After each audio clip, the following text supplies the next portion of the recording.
मंगळ, शनी, गुरु, सूर्य. आता मंगळ कशाचा कारक आहे आपण इकडे बघू. मंगळ म्हणजे डीके, म्हणजे चला तो नंतर आहे, आता ते नंतर बघू. बुध आणि शनी. शनी कसला कारक आहे? पिके. पिके मध्ये काय येतं? पुत्रकारक. पण फक्त पुत्रकारकच नाहीये ना, तो शिक्षणाचा पण कारक आहे ना. पिके पिके म्हटल्यावर शिक्षण आलं. मग आता बुध तिथं बसलेला आहे शिक्षणाच्या घरात, म्हणून पण शिक्षणाला प्रॉब्लेम. आणि पिके इथं शनी, त्याच्यावर पण दृष्टी आहे, म्हणून डबल प्रॉब्लेम. एक प्रॉब्लेम आहे का? डबल डबल, एकावर एक फ्री. म्हणजे डबलनी शिक्षणाचा प्रॉब्लेम. आता पिके खराब झाला. आता गुरु. गुरु काय आहे? AMK. फालतू खर्च होतील का राहतील इथं? AMK.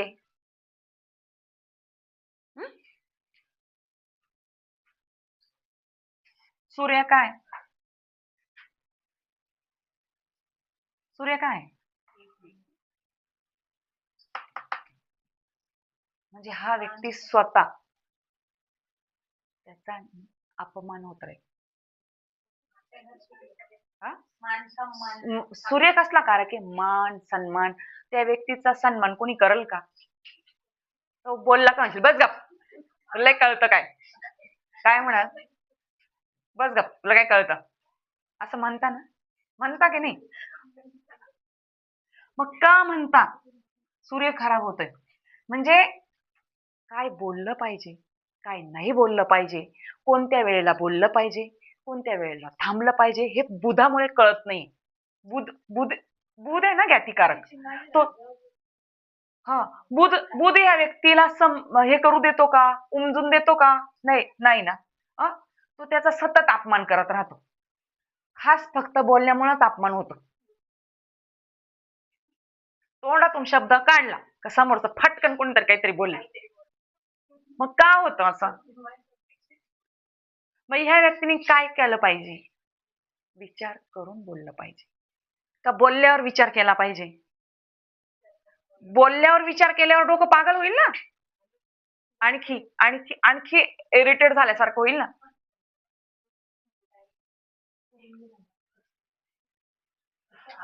जेव्हा जेव्हा व्यक्ती समोरची विचारते काहीतरी, तेव्हा ह्या व्यक्तीने उत्तर द्यायचं.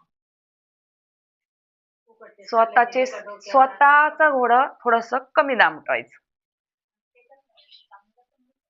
नाही, तुमचे लगेच प्रॉब्लेम सॉल्व्ह व्हायला होती, सुरुवात होती लगेचच्या लगेच. आपण शिकतो कशासाठी? का नेमका प्रॉब्लेम काय आपल्यामध्ये, का वेळात काढता लोक आपल्याला, का आपले काम होत नाही, हेच शोधायचं काम करतोय ना आपण. तर हे कारणच हे. सूर्य म्हणजे काय? अपमान. अपमान होतो की नाही? का लय मान देता?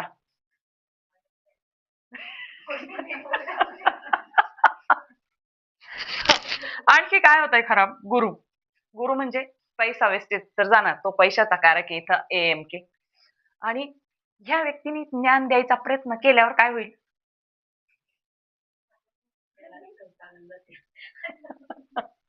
ऐकेल का कोणी? कितीही कितीही हुशार असला हा व्यक्ती, खूप हुशार आहे, 10 लोक बसले त्यांच्यामध्ये कोणालाच सही उत्तर येत नाही, ह्या व्यक्तीकडे उत्तर आहे, पण तरी कोणी ऐकून घेईल का? नाही. आणि परत त्या व्यक्तीचा प्रॉब्लेम काय होतो? जेव्हा गुरु खराब झालाय ना, तो व्यक्ती काय करतो? जेव्हा 10 गोष्टी चांगल्या आहे ना, त्याच्यातलं एक नुक्स काढतो. काढतो ना, त्या 9 चांगल्या दिसत नाही त्याला, पण ती 10वी खराब ती नक्की दिसते. मग हा प्रॉब्लेम कोणाचा आहे? त्या खराब असलेल्या गोष्टीचा आहे का त्याचा स्वतःचा आहे? त्या 9 का दिसते नाही मग? ते 10वीच गोष्ट जी खराब आहे ती का दिसते?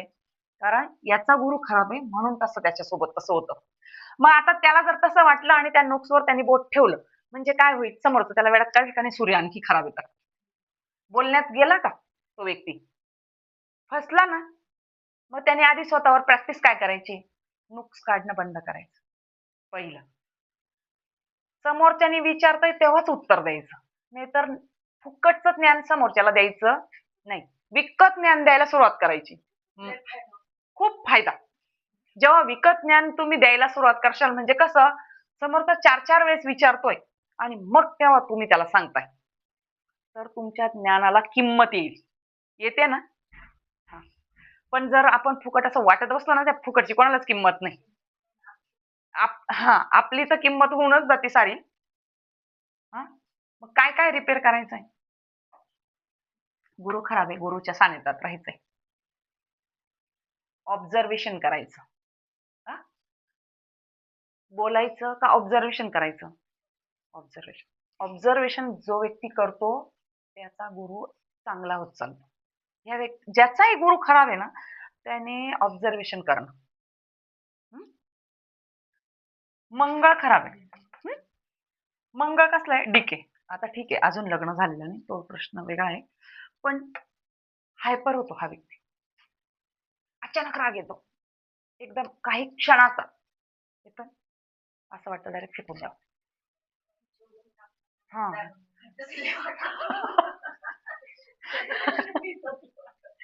हां. तर का हां. मंगळ मंगळ आहे ना, मंगळ खराब होतोय ना. मंगळ म्हणजे त्या व्यक्तीचा काय झाला? पराक्रम खराब झाला. मंगळ कसला कारक आहे? पराक्रमाचा. मग काय होतं? का त्याच्यामधला पराक्रम त्याने कुठं दाखवायचा तो सोडून आणि त्याला फक्त कोणाचा तरी जीव घ्यावा वाटतो. म्हणजे हां, हां. मग लोटून घेऊन नंतर दशा आली का जायचंय का जेलमध्ये मग? अ? नंतर जेलमध्ये जायचं का त्या टायमाला? नाही, हे चुकीचं आहे. मंगळ खराब आहे ना, तर मंगळ चांगला करायचा आहे. त्याच्यामुळे तसं होतंय आपलं. हं? इतका क्षणिक राग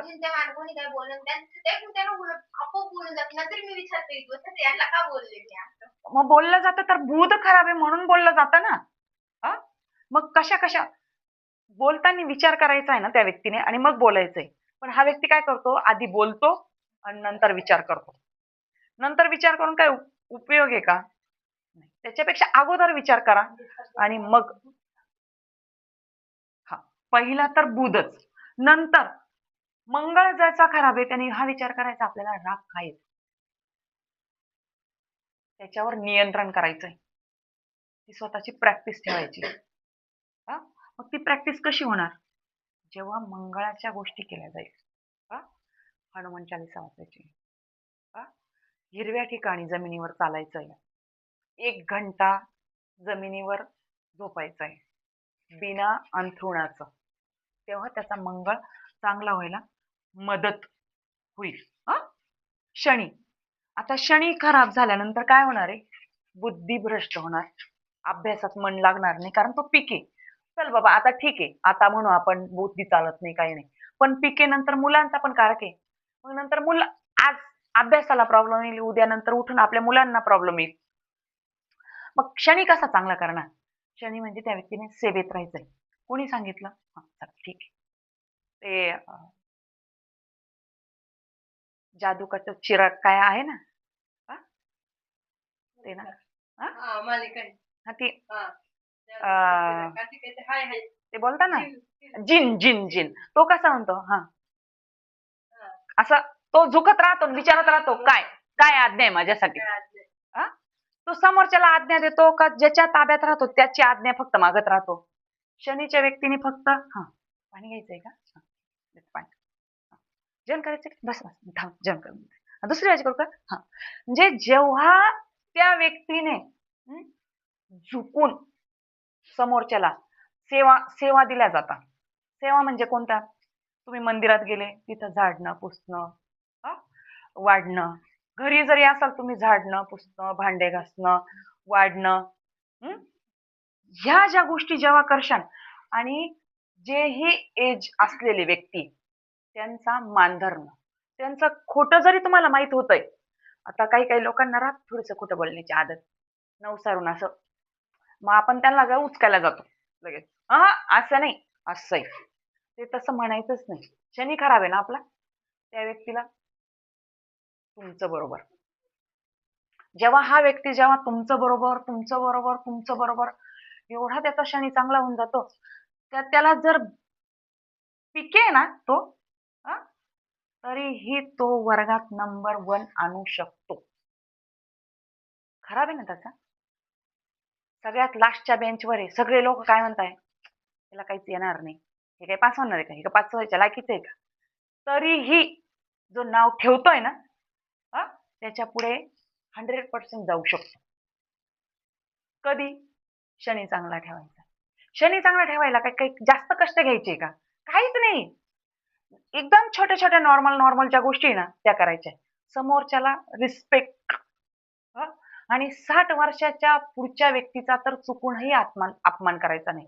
किंवा आपल्या हाताखाली जे मजूर कामगार राहतील, आपल्या घरी जर कामाला कोणी व्यक्ती आहे किंवा आपण अ?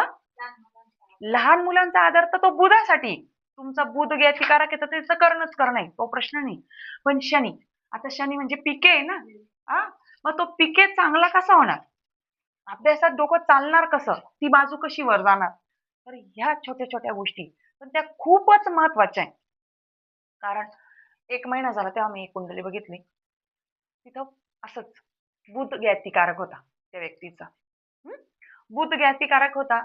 पण आहे ना बुध ज्ञातिकारक असूनही सुद्धा त्या व्यक्तीला सवय काय होती लहानपणापासून लहान मुलांना घ्यायचं, त्यांना अंघोळ घालायची, गन पावडर लावायची, हे कर, ते कर, ते कर, असं म्हणजे लहान मुलांना खूप जीव लावायचा. बुध चांगला करायचा आहे ना, काहीच करू नका. मी तर म्हणाल तुम्ही नाही पोथी वाचली तरी हरकत नाही. फक्त लहान मुलांना जीव लावा. खूप एकदम मनापासून हां, त्यांना 4 वेळेस घ्या, अंघोळ घाला. कोणतंही लहान बाळ असलं उचलून घ्या. हं, शी धुवा, त्वचे, तोंड धुवा. तुमचा ऑटोमॅटिक बुध चांगला होईल. अभ्यासात त्या व्यक्तीच्या डोक्यात बसलंच पाहिजे. ती जी व्यक्ती होती ना, खरंचच पहिला नंबर होता. पहिला नंबर होता. कुठपर्यंत? लग्न होईपर्यंत. कारण ती व्यक्ती होती माझ्या सानिध्यात. हां. तर बुधाने असं काम केलं का चांगले नाही नाही होणार, तसंच तिचं चांगलं होऊन गेलं.